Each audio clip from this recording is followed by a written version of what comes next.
వీటెన్ news కి స్వాగతం. కరీంనగర్ నగరంలోని డీసీసీ భవన్లో రాష్ట్ర రవాణా బీసీ సంక్షేమ శాఖ మంత్రి పొన్నం ప్రభాకర్, చొప్పదండి ఎమ్మెల్యే మేడిపల్లి సత్యంతో పాటుగా పలువురు కాంగ్రెస్ పార్టీ ముఖ్య నాయకులతో కలిసి పాత్రికేయుల సమావేశం నిర్వహించడం జరిగింది. ఈ సందర్భంగా మంత్రి పొన్నం ప్రభాకర్ మీడియాతో మాట్లాడారు.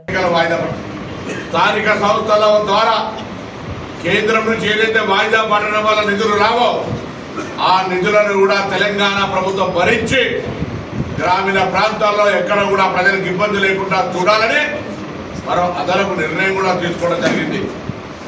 ఈరోజు ఒకవైపు స్థానిక సంస్థల ఎన్నికలు జరపాలని కేంద్రం నుంచి వచ్చేటువంటి స్థానిక సంస్థల నిధులు తెచ్చుకోవాలనే తపన, మరొక వైపు కులగణన జరిగిన తర్వాత చాలా మంది నేను బీసీ సంఘాలందరినీ కూడా ప్రభుత్వం తరఫున పిలిచి చర్చించినాం, వాళ్ళ అభిప్రాయాలు తీసుకున్నాం.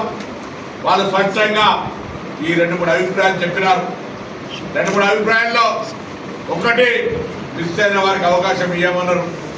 ఇలా కుల సంఘాలు, బీసీ సంఘాలు, మేధావులు, రిటైర్డ్ ఐఏఎస్లు, ప్రొఫెసర్లు అందరికీ విజ్ఞప్తి చేస్తా ఉన్నా, ఒక చారిత్రాత్మక నిర్ణయం జరిగింది. అలా ఈ నిర్ణయం అమలయ్యేదాకా మీరంతా వెంట ఉండి అన్ని రాజకీయ పార్టీల దగ్గర ప్రభావితం చేసి ఈ కార్యక్రమం సజావుగా అమలయ్యేదాకా మీరంతా భాగస్వాములు కావాలని కోరుతా ఉన్నాం.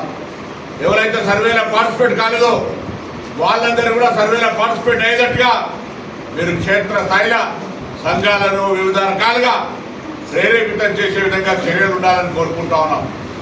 దీని మీద కూడా రాజకీయం చేసే పార్టీలు, Bharatiya Janata party, TRS party నిజంగా బలహీన వర్గాల మీద చిత్తశుద్ధి ఉంటే ఇవాళ రాష్ట్రం నుంచి శాసనసభ వేదికగా బిల్లు చేసి చట్టబద్ధత తెచ్చి కేంద్రానికి పంపిస్తాం. మీరు మీ పారదర్శకత నిరూపించుకోండి. ఇచ్చేది 42%, ఇప్పటికే 56% బీసీలు ఉన్నారు, ఇంకా శాతం పెరుగుతారు కావచ్చు. దాన్ని అడ్డుకోవడానికి లెక్కలు తప్పని, తప్పుల తనకాని, బలహీన వర్గాలను అవమానపరిచే చేయొద్దు. బండి సంజయ్ గారు మీరు కూడా ఇవాళ ప్రకటన చూసినా శాతనైతే కేంద్రం నుంచి తెలంగాణ రాష్ట్రం చేస్తున్న రోల్ మోడల్గా దేశం మొత్తం మీద ప్రభావం చేసే అవకాశం తీసుకో, లేదా మౌనంగా ఉండి బీసీల ఆగ్రహానికి గురి కాకుండా ఉండమని కోరుతా ఉన్నా.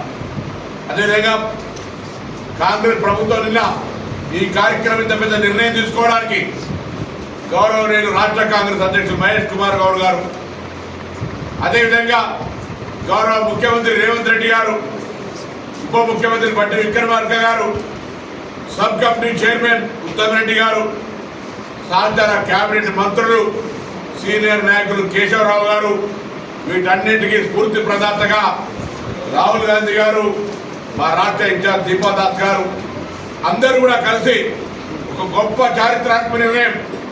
మేము అనేక సందర్భాల్లో విద్యార్థి సంఘ నాయకులుగా కొట్లాడిన ఇటువంటి డిమాండ్ల కొరకు ఇవాళ రాష్ట్ర మంత్రిగా ఇటువంటి ఒక పెద్ద చరిత్రలో ఒక సామాజిక మార్పుకు నాంది కలిగేటువంటి నిర్ణయం.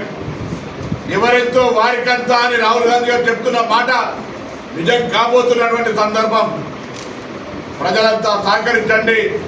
రాజకీయ పార్టీల నాయకులారా వాస్తవాలను ఆలోచించి వాస్తవానికి దగ్గరగా ప్రయత్నం చేయమని సందర్భంగా కోరుతూ ఇటువంటి ఒక గొప్ప చారిత్రాత్మక నిర్ణయాన్ని మరొకసారి హృదయపూర్వకంగా స్వాగతిస్తూ ఇందుకు సంబంధించినటువంటి ఏ నగర ప్రాంతాల ప్రజలు కొంతమంది సహకరించలేదో వాళ్ళంతా స్వచ్ఛందంగా తెలంగాణ కుల జనాభాలో మీ లెక్క ఉండాలంటే, మీ సమాచారం ఉండాలంటే ఈ యొక్క మిస్ అయిన వాళ్ళందరూ కూడా అందులో భాగస్వాములు కావాలని, 16 నుంచి 20 జరిగేటువంటి ఈ ప్రక్రియలో పాల్గొనాలని, తదుపరి శాసనసభలో క్యాబినెట్, శాసనసభ చట్టము ఇవన్నీ న్యాయబద్ధమైనటువంటి సెక్షన్ల ప్రకారంగా కేంద్రంలో ఉన్నటువంటి రాజ్యాంగం ప్రకారంగా ముందుకు పోతామనే మాట సందర్భంగా మనం చేస్తాం.